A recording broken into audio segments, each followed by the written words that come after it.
The biggest misconception about climate change is that if you just stop doing the bad thing, like air pollution or hydrofluorocarbons and the ozone layer, if you just stop doing the bad thing, that the Earth will self-heal. And that is not the case with climate change. Yes, it would self-heal over tens of thousands of years or over millions of years, but not over 100 years. And that's because it takes thousands of years for the carbon dioxide that we've added to the atmosphere to find its way back into the ground. We burned 100 million years of atmospheric carbon in the last 100 years. Hello, friends, and welcome to Impact Everywhere, the podcast that looks for people having a positive impact in unexpected places. Our guest today is Bret Kugelmass, and he's a managing director at the Energy Impact Center, as well as the host of a wildly successful podcast called Titans of Nuclear. The Energy Impact Center is a nonprofit whose goal is to reverse climate change. And they have a whole bunch of interesting initiatives, including my favorite, the OPEN100 Project, which seeks to basically open source small nuclear reactors. Now, I don't know about you guys, but nuclear to me was something that I had always felt was really dangerous. And I had the opportunity to shift my perspective after not only this conversation with Bret, but all the research that I did ahead of time. Bret is a tech entrepreneur and one of the early pioneers of commercializing drones. He has a master's in robotics from Stanford, he's worked with NASA, and although none of this has really anything to do with nuclear, when he realized that he wanted to get into the fight against climate change, he launched himself into this brand new world with thousands of conversations in order to teach himself about nuclear energy and to understand why this phenomenally powerful energy source was so feared. In today's conversation, we talk about the history of nuclear and why it's the only solution in the fight against climate change, why the fear that we have around nuclear is actually totally misplaced, as well as Bret's personal journey into a field that he didn't know anything about. I hope you enjoyed today's conversation. This is Bret Kugelmass, and I've just asked him to share with us a brief history of nuclear. If we go all the way back in history, they uncovered this truly magical property of the atom, that if you split the atom, you can release millions of times more energy than if you split a chemical bond. The next obvious thing, after weapons was energy creation. And energy is just so fundamentally important to absolutely everything that we do. Energy is the cost driver of everything that you consume, everything that you want, prosperity itself, the economy, everything is energy. And so you're splitting uranium. Uranium is more common than tin, more common than fossil fuels in the crust of the earth.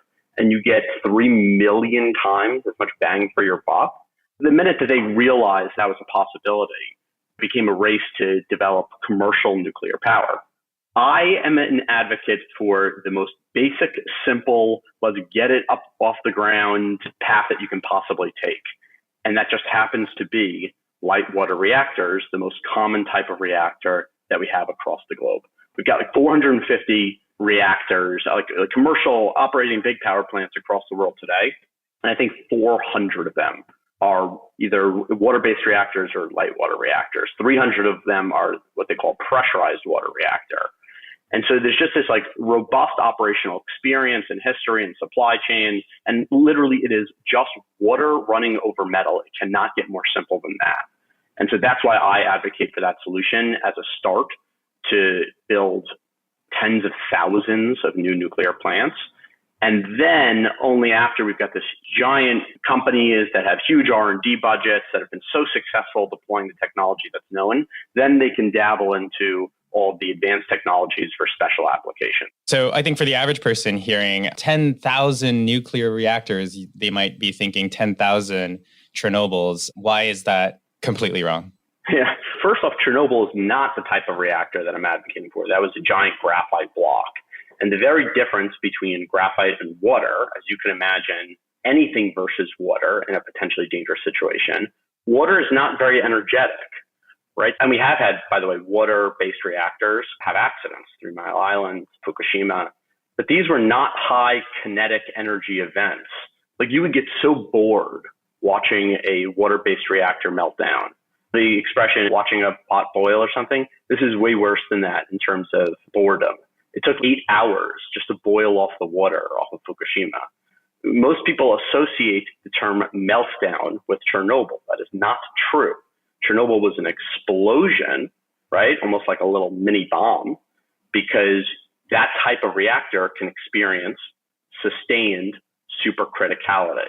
What's sustained supercriticality? That means the reaction feeds off of itself like a bomb and then it explodes. It's a high energy event. A meltdown is a very low energy event. Over the course of 8 hours, water slowly boils off, and then you have a puddle of radioactive, granted, okay, it's radioactive, but you have a puddle of radioactive mess on the floor of a room. And that's the extent of the hazard that you got. So we've conflated this idea of a Chernobyl event, which is an explosion, with a meltdown. And by the way, nuclear people are mostly to blame for this conflation of these two ideas. And we can get into why that is historically, how it's become that way, that the nuclear industry has become its own worst enemy. But I just want to differentiate these two types of events very clearly. You've got your Chernobyl, which was an explosion, and you've got your 3 Mile Islands and Fukushimas, which were meltdowns. And explosions are high energy, hazardous events, and meltdowns are low energy, non-hazardous events.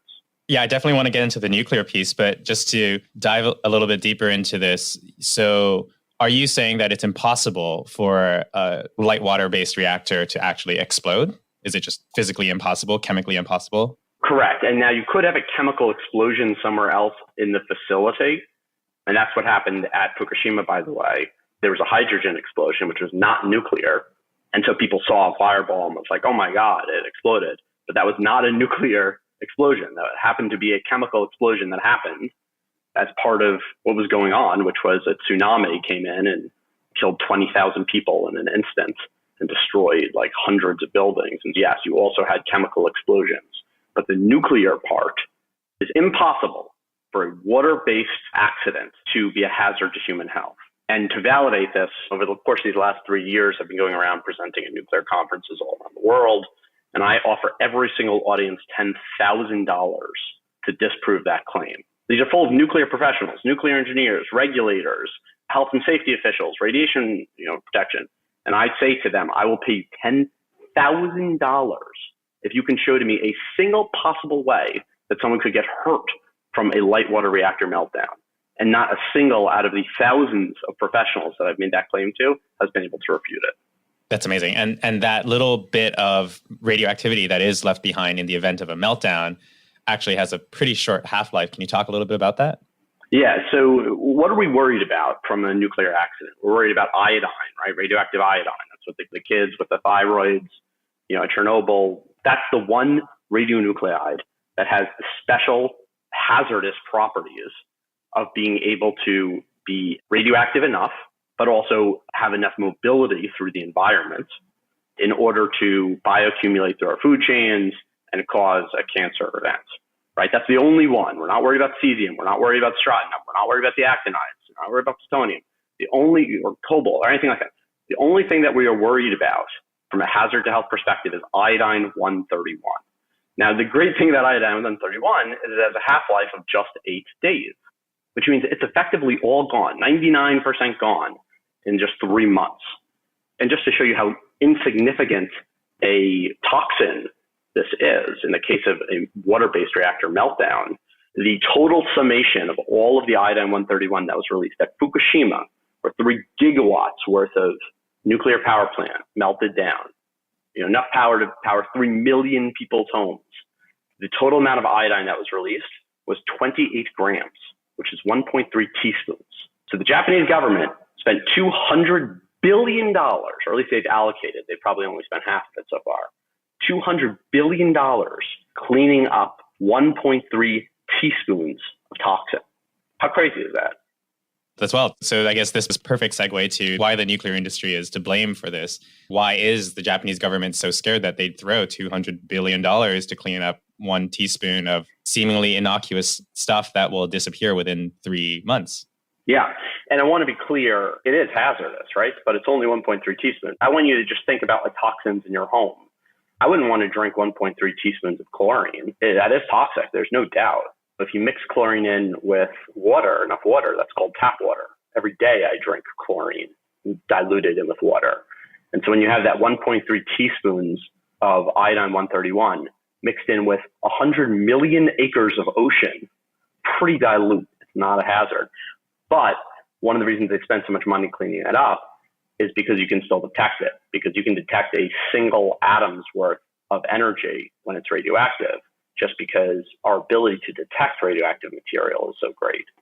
It's just, everyone's seen Geiger counters, but there's even more sophisticated instruments that are good at picking up even a single atom's worth of radioactivity.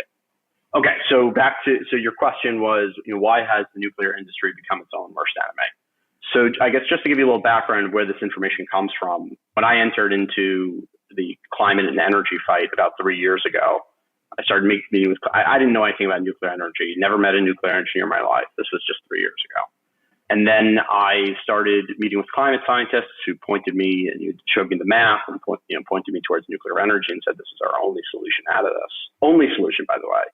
Not like, part of the solution, which everyone loves to say, including the nuclear industry. Now, climate scientists were showing me the math that it is our only solution out of climate change. I went on this deeper rabbit hole to figure out why, if it's a magical energy source, why are people afraid of it and why don't we use it more? Really, the question became, why is it expensive? Because expense drives non-use more than anything else. And in the first year, I interviewed 865 experts across policy, technology, economics, industry, regulations. I went to 10 different countries to see how they did nuclear, 5 national labs, 2 of them were abroad. I met with every startup and every incumbent in the space, really just to try to get holistic understanding of why is nuclear energy only 10% of the world's electricity instead of 99% of the world's electricity. Okay, and what I found was pretty disturbing. So throughout the 70s, there's this really adverse incentive structure created by the way that utilities are regulated. And the way utilities regulated was cost plus. So however much money they spent, they get to then charge some percentage on top of that to the ratepayer to make their money. And it's highly regulated by the government. But the adverse incentive behind this is that the utilities don't want to save you money. They want to charge you as much money as possible because that's how they get paid.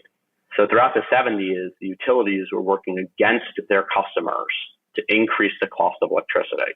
And since they were building a ton of nuclear at the time, nuclear got hit the hardest with this. And so they increased the price of a nuclear plant that could power a 500,000 person city from $500 million all the way up to $5 billion. Same exact thing. They started charging 10 times more for it over the course of a decade. And then at some point, the public commissions got fed up with this and they said, this is bullshit. You can't do this. And they shut down all those nuclear contracts. And so by 1978, the utilities had abused their positions so much that they destroyed the nuclear industry. And then what was left in 1978 was just the nuclear industry that sold services into the existing plants that they'd already built, but they could no longer build new plants.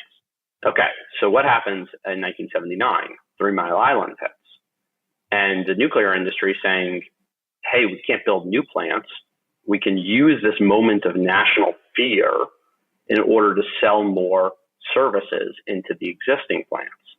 And so while they were only getting paid $400 million per plant that they built initially, now they were getting an additional $300 million per plant to upgrade those plants for 3 Mile Island upgrades. Even though 3 Mile Island, like we described before, was not a high energy event. It was a meltdown. Okay, yes, radioactive, melted in an empty room and nobody got hurt. Destroyed some equipment, okay, but who cares? Nobody got hurt. But they used this moment to then start selling services into the existing nuclear sector. The result of this, though, is that now the nuclear industry had adverse incentives where the more that the public was afraid of nuclear, the more they could sell into the existing nuclear power plants as safety upgrades. And so now this has been going on for the last 50 years, where the nuclear industry specifically spreads misinformation about how dangerous nuclear energy is in order for them to upgrade the 1960s and 1970s assets across the world. And they've more than quadrupled their market earning potential based on this strategy over selling the original nuclear assets themselves. So 3 Mile Island was the first time this happened, then Chernobyl, then September 11th, and then Fukushima. Every time there's a nuclear accident, the nuclear industry comes in, says it's way worse than it is, and then uses that as an opportunity to induce regulatory capture, to change the rules, and mandate upgrades to existing facilities. This is the nuclear business model. Don't sell electrons, sell fear of nuclear energy. Wow, that's crazy. And so you've been talking a lot about the United States. How does this same scenario play out across the rest of the world? Is it every single disaster, regardless of where it happens in any part of the world, there's like core body of people that just swoop in. So one event happens, now every country gets scared, every country gets to upgrade their equipment, everyone gets a payday on the nuclear side. Is that how it works? Correct. And the most pernicious example of this was Fukushima. So after Fukushima happens, you've got this meltdown. You've got these 1.3 teaspoons worth of iodine that escape. And the U.S. nuclear regulator flies over there and tells them they've got to do all of this evacuation. Now, the evacuation ended up killing 1,000 people. They literally unplugged 1,000 elderly people from their vital machines at hospitals in order to evacuate them from 1.3 teaspoons of iodine. So they murdered, I'm calling it murder, they murdered 1,000 people and earned $200 billion over an accident that released 1.3 teaspoons of toxic material. So why is a U.S. regulator going to Japan telling the Japanese people what to do? How does that work? That's what the U.S. goes around the world telling everybody what to do. And it's crazy. We are regarded as world experts. We pump a lot of money into radiation education. Radiation education is essentially selling fear of radiation. So it helps our radio safety industry grow. It's a huge industry. We're talking just so many billions, like you can't even believe it. Like one town, Hanford, in Washington State, makes $1 billion a year cleaning up radiation. There's been no iodine there for 30 years, and they're still like digging up holes and and patching them back up. And they make $1 billion a year doing this. Selling fear of radiation is a huge business. And so then we use our institutions and our apparatus to go around the world, convincing the rest of the world that radiation is infinitely dangerous and that you need to spend infinite amounts of money to take care of it. It's a whole industry. That's totally wild. In the conversations that you've had over 1,000 of these conversations now, and you're talking to people on all sides. I watched one of the podcasts where you're talking to a regulator in Canada. And what is the reaction when you go around and you talk to these people on the opposite sides and you challenge them with your perspectives? What comes out of those discussions? Initially, it took me a year just to come to this position. This is something I learned over time. Those first 800 plus conversations was really just information gathering mode. And then I started testing out these theories and asking people why is this the case? If nuclear is not a special hazard, why do we treat it as such? That's one of the underlying questions I started pursuing. And the reaction by the nuclear industry has actually been pretty incredible. Even though I'm attacking them, the soul of everything that they do, they keep inviting me to keynote their conferences now because they realize there's this great hypocrisy. Most people in the nuclear and nuclear power part of the industry love nuclear power, know how important it is to the world. And yet they see this slow and steady decline in the industry and they can't explain it. So then here I come around and I synthesize all of these learnings and challenge the very core of what the nuclear business model is. And they love it. They eat it up. And now I'm on this mission to re-educate the nuclear sector and then the world on what nuclear energy actually is. The line that everyone uses that it's low probability but high consequence.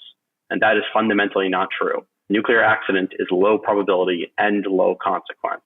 And it's my mission to teach everybody that at this point. That's great. And it's really weird that you, out of everyone in the world, all these, people, nuclear physicists, people who've studied this, who've been in this field for so long, and you coming in as an outsider with a mechanical and robotics background, swooping in, synthesizing this knowledge and presenting it, are you not met with skepticism as an outsider? Do people challenge you? How have you navigated that space of being the guy who's being controversial and not even educated in it traditionally? Early on, I was met with skepticism. I was an outsider and I was coming in as a journalist, essentially doing all of these interviews for my own podcast, Titans of Nuclear. That's how I, accumulated all this information. And at first, people were accusing me of being like a spy from the oil industry. It was pretty nasty stuff. But I met a couple people and asked really good questions and started building credibility piece by piece, block by block. And after hundreds and hundreds of these published interviews and thousands of conversations, I've built credibility in the nuclear sector, piece by piece, block by block, person by person. And I'm now considered humbly, and thank you, a thought leader in the space. But it took 3 years, which I guess is pretty fast for coming from nowhere. Super fast, yeah. Yeah. But it's an important mission, right? Your podcast is all about impact. Like, come on, it's climate change here. Like, maybe we have to do things, a little bit more aggressively than we have before. And no one's ever accused me of not being aggressive. Yeah, let's get back on this climate change piece just for a second here. I've heard you mention that nuclear is the only solution to climate change. I think universally everyone can say that we're not going to hit our 2050 goals, but you go even further and you say even if we hit our 2050 goals today, we'd still be screwed. Why is that? Yeah, so the biggest misconception about climate change is that if you just stop doing the bad thing, like air pollution or hydrofluorocarbons and the ozone layer, if you just stop doing the bad thing, that the Earth will self-heal. And that is not the case with climate change, right? Yes, it would self-heal over tens of thousands of years or over millions of years, but not over 100 years. And that's because it takes thousands of years for carbon dioxide that we've added to the atmosphere to find its way back into the ground. Okay, we burned 100 million years of atmospheric carbon in the last 100 years.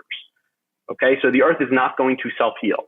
So you need to actively resequester the carbon dioxide, and that takes energy, right? And so it's not enough to just be a low carbon energy source, solar, wind, tidal, whatever you want, hydro. It's not enough to be low carbon. It's still carbon. Low carbon still adds CO2 to the atmosphere and not only increases climate change, it increases the rate of climate change, okay? So it's like renewables are not a Band-Aid. They're a knife wound instead of a gunshot wound. Okay, so what do we need? What we need is direct air capture. We need to suck all of this carbon out of the air. And that direct air capture needs to be powered by some sort of electricity source. And nuclear, while it also is low carbon, it also is a knife wound. It's more like a paper cut. And because it is so low carbon and so abundant, it is the only energy source that when powering direct air capture can account for its own emissions in trying to capture that CO2. Okay, so that's the key point here. You need to be beneath a threshold where you can power direct air capture, make up for all of the emissions that you created in powering that direct air capture system. And nuclear is the only one that is low carbon enough to do this. And right now, within the climate movement, there's so many different planting tree programs, like the Trillion Tree Program and all these different things. Are those too little, too late, too slow, even if it were successful today? Yeah, coming back to anyone can run the numbers. Nobody does because everyone just wants to. People are emotionally in support of some idea and then they rationalize it after the fact. But you can run the numbers. You could plant trees across the entire planet and that wouldn't be enough removing carbon from the air. And it wouldn't remove it in a permanent manner either. So like very easy math, and the highest level, easiest way to think about this is once again, the Earth took 100 million years of natural sequestration to get those fossil fuels into the ground. Okay, so whatever we do in the next 100 years or 10 years, the climate won't even feel it unless it's some sort of active, skilled system like direct air capture powered by nuclear energy. Wow. So as you go around preaching this new gospel of nuclear, it's not really new, but this rehashing this idea of nuclear to make it more adaptable to the present times, you've now made enemies within the nuclear space because now all these nuclear safety guys aren't really happy with you because you're taking away their business. You're talking to the renewable folks and you're saying, hey, you guys are actually contributing to the problem. You're not actually solving the problem. And you have climate deniers who don't care really either way. And you have climate change advocates who are now not on your side. Are you just going around making enemies everywhere? Like, how are you converting these enemies into allies? Yeah, I guess that's a good point. So I guess a counterpoint in that is I'm telling people they are wrong, but I'm not making enemies.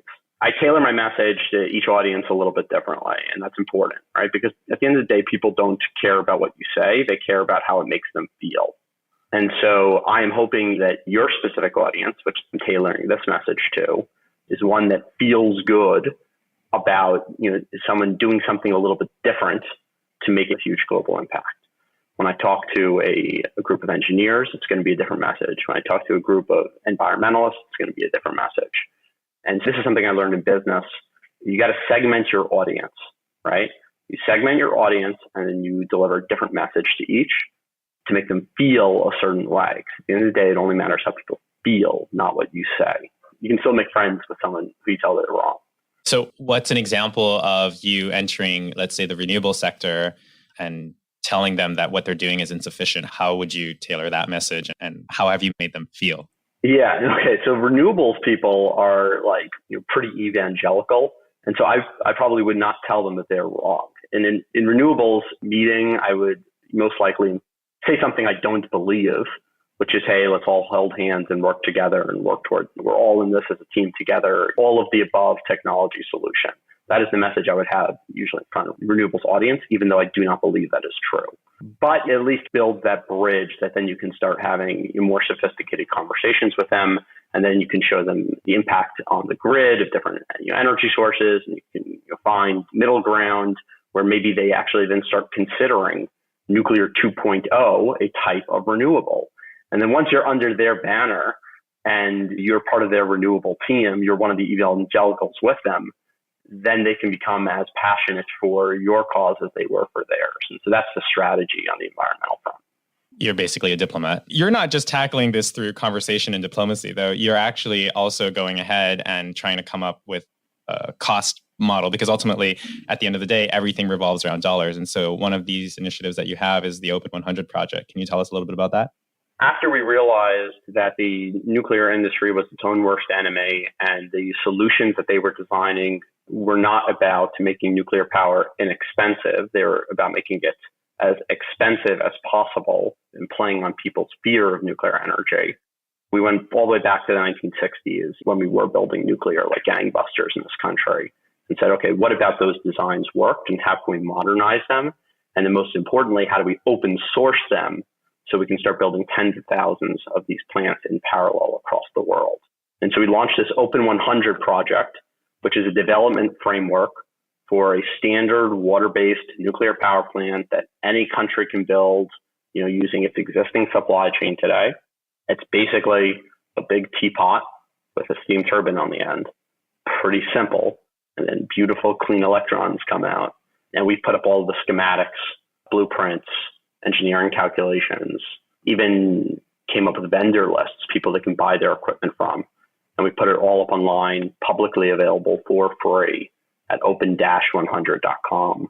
So everyone can start building nuclear power in parallel across the world at the same time and totally decarbonize the global energy grid in a matter of decades, not centuries. So what are the regulations for a country to decide to, create a nuclear power plant in their backyard?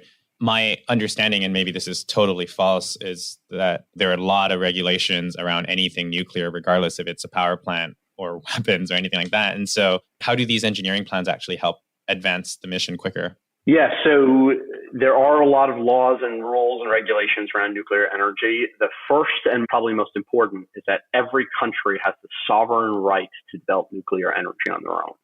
Maybe not to enrich nuclear fuel, but to build nuclear power. Every country has the sovereign right to do so. Now, as a U.S. citizen, I'm still subject to the rules and regulations of U.S. federal code around how we share nuclear intellectual property. And so there's a law, U.S. Federal Regulations 110, Part 810, that it prescribes the regulatory rules around exporting nuclear technology. And so we're working specifically with the Department of Energy's National Nuclear Security Administration, who's in charge of administering those rules, in order to make sure that we're in compliance as we share this technology across the world. Okay. And the fact that this thing is open source, do you believe that that's actually going to accelerate development? Because now any country can look in, everyone can vet that it's safe, it can actually improve, and there just seems to be a lot more easy accountability. Is that something that you're projecting to happen, or is that something that's happened before? So what we are trying to carry out is a fundamental transformation of the nuclear energy development ecosystem. Whereas before, what they were trying to sell was proprietary technology. And now what we want them to do is act like real estate developers.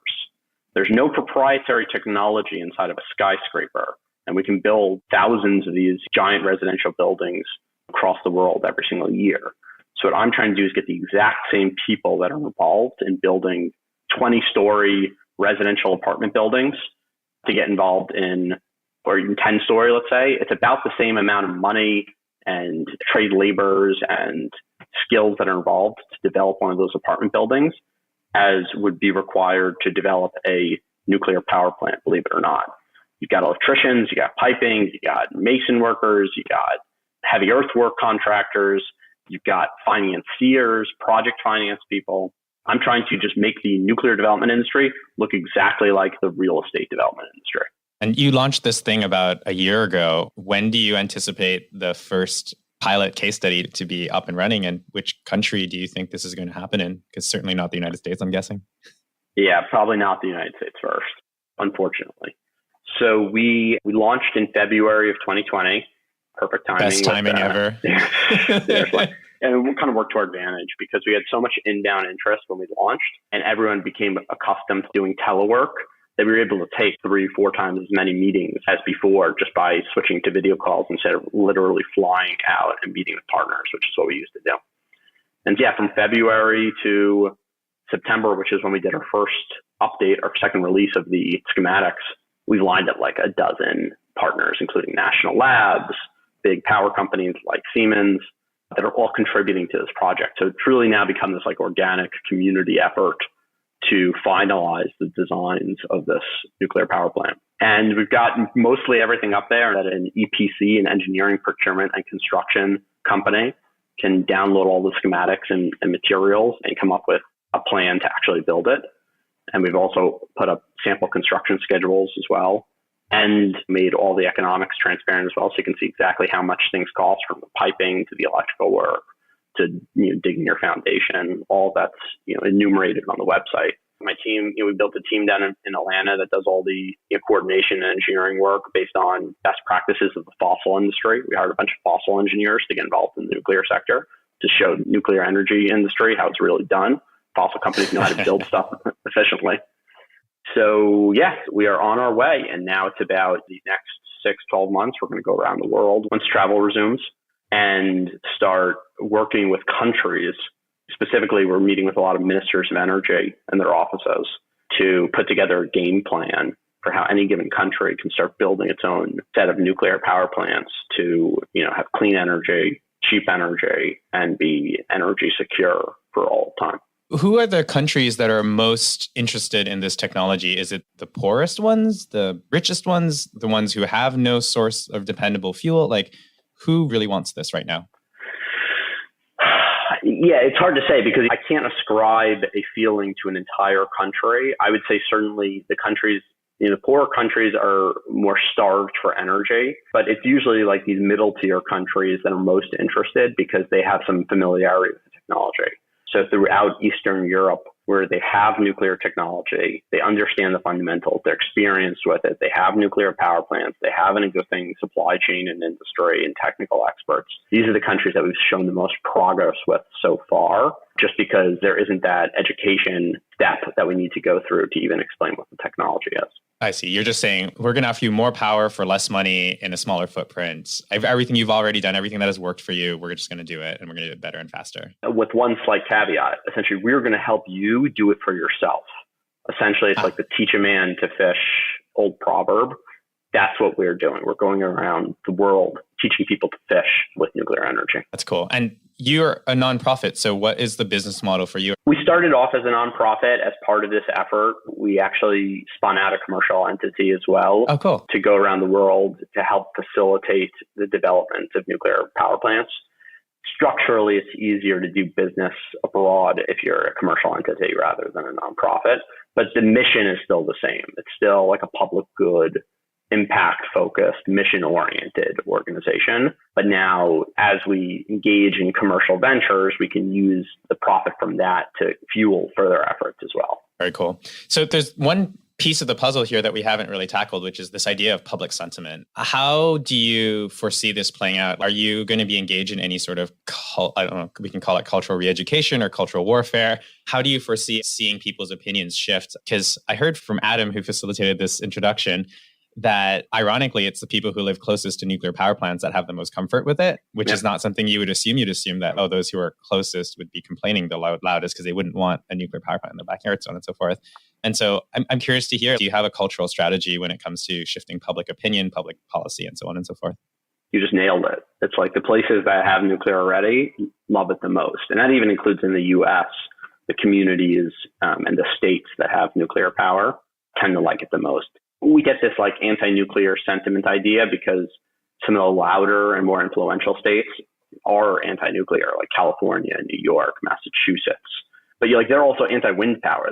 For God's sake, they wouldn't even let people build wind turbines off the coast for the longest time. I mean, they're anti-everything. Some of them are even anti-people. Like they just want less people. Okay, fine, whatever. So we're avoiding those regions and starting off where people like it most, and then build from there. You can grow organically in that matter, just building upon your successes, building upon existing community support, and continue to grow throughout the world that way. So over the next decade or two, and damages for climate change start to increase, the risks start to go up. How do you anticipate the cultural shift to actually play itself out? I think once the economics bear fruit for this new approach, I think it's going to be a no-brainer. We saw what happened with the natural gas industry. First, there was a lot of resistance against it. And then I think it created something like 800,000 or 1 million jobs in this country. And very quickly, the public sentiment turned.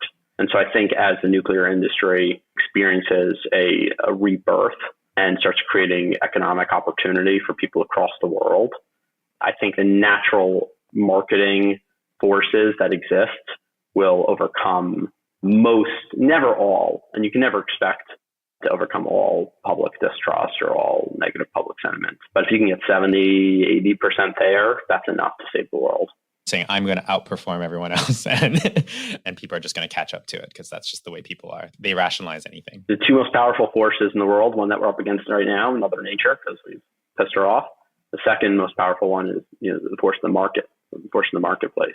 So if we're going to solve our Mother Nature problem, it's going to be with a marketplace solution.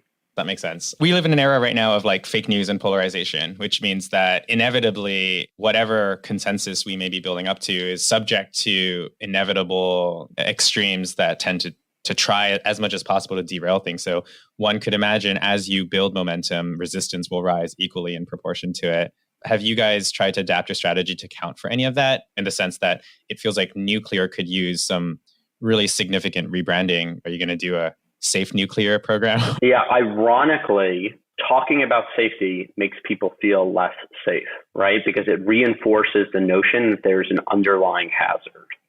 And so the best approach to communicate safety is to normalize your technology and not talk about its safety benefits. And the nuclear industry right now, they love to talk about safety because it makes people more scared of nuclear energy and allows them to sell more quote unquote safety systems. So we're going to do the opposite of that.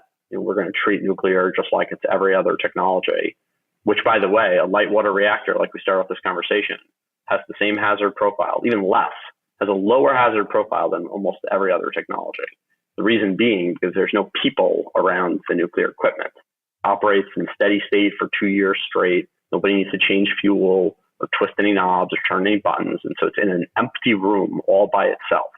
And so the worst thing that could possibly happen is you have an itsy bitsy meltdown in an empty room and nobody gets hurt. That's safer even than solar panels, which you have to go up and clean, get the leaves off in the fall, and every now and then someone slips and dies and kills themselves. Or same with wind turbines. Same with any technology you could possibly imagine. The more that you have to touch that technology, the more embodied danger there is. It's another thing that makes nuclear so magical, because of its high energy density, you don't need to refuel it. It operates in steady state, very little human contact, and it has probably the best safety profile to begin with. So we don't need to talk about safety. We need the opposite. We need to normalize nuclear. I think that's genius. Yeah, like I'm in Canada, so we don't think about the tap water. We just assume the tap water is safe. And that's it. You don't need to keep talking about how safe the water is. You'd start to get more suspicious. Yeah, if your public health officials out of nowhere started talking about how safe the tap water was, guarantee people get more and more suspicious of the tap water. Absolutely. That's genius. I want to dive just really quick in your personal story, because you decided basically one day, you know what, I'm going to transform my life and I'm going to solve this problem, even if I have no idea what nuclear is. And you just dove into it. What kept you going? Like, how did you deal with this overwhelming knowledge gap when you first started between wanting to do something and not knowing? Tell me a bit about what it's like to be Bret in the earlier days of the EIC. Thank you. That's very complimentary, the way you've set up that question. Listen, at the end of the day, solving problems makes people feel good. And I think we're all driving towards feeling good. I think a lot of people are under the false illusion that like sitting down and watching Netflix at the end of the night makes you feel good. Be fun, but like doing it 5 hours every night, I think that most people do, that doesn't make you feel good. Solving problems, doing things for other people, that's what makes you feel good. And so I'm a hedonist and I'm just trying to feel as good as possible. And you do that by taking on really interesting challenges. Got it. So just following your curiosity and dealing with one problem at a time and celebrating the progress that has been made so far? Yeah. And when you hit a major setback for whatever reason, or someone turns you down, or a critic comes up and tells you don't know anything, you've got this completely upside down. How did you deal with those blows, especially when you didn't have a big team behind you rooting for you or something? I think there's like a nugget of information buried in criticism. And it might not be that their criticism is correct, but it might help explain where someone is coming from and might help explain a broader like understanding of like the forces at play. And so if you treat even individual criticism as a window into understanding like a general emotional trend that exists in the world, once again, it's just like part of the puzzle. It's an interesting challenge to think about and overcome. And then you just have to like not take things too personally. To conclude this, I'd love to hear, what do you invite people to do? So listeners, everyday people, not nuclear physicists, how can we get involved? What can we do to help? I think sharing, so like the podcast, if people who want to find nuclear, find our podcast. That's pretty easy for people to find. I think on YouTube, it's actually a little harder because there's just so much other content out there to compete with. I think we've had 3 million views in the last couple of years total, but that still leaves a lot of people to get access to. And so going onto YouTube, searching Titans of Nuclear as our channel, or my name is usually in any speeches that I give, and just forwarding a YouTube link, I think is probably the most that we can ask for. If people had time for one video, which one would you recommend out of all the videos that you've done? I think the one that you mentioned earlier, Why Are People Afraid of Nuclear Energy? A revisionist history. I think it's an hour long. I'd speak for half an hour straight and go through the history and the perverse incentives that led us to where we are today. I think that's probably a pretty good video. Alrighty, folks, that was Bret Kugelmass. I hope you enjoyed that conversation, and definitely go watch that video if anything in this conversation piqued your interest. If you want to check out Bret's organization, you can head over to energyimpactcenter.org, or if you want to check out their open source nuclear reactor, head over to open-100.com. As always, you can head over to impacteverywhere.org for summary, show notes, and links if you don't want to remember all of this stuff by heart. Next week, our guest is Nathalie Volant. I'm not too sure how to pronounce her name in English without the French accent, but her last name is spelled Voland, and she's the president of a real estate development company called G. Quo Vadis. Now, I'm sure some of you might be thinking, wait a minute, real estate. How is that tied into impact, and what is wrong with the real estate industry anyways? Well, if you're curious, this is the exact conversation that we have, so make sure to tune in next week and stay positive, because impact is everywhere.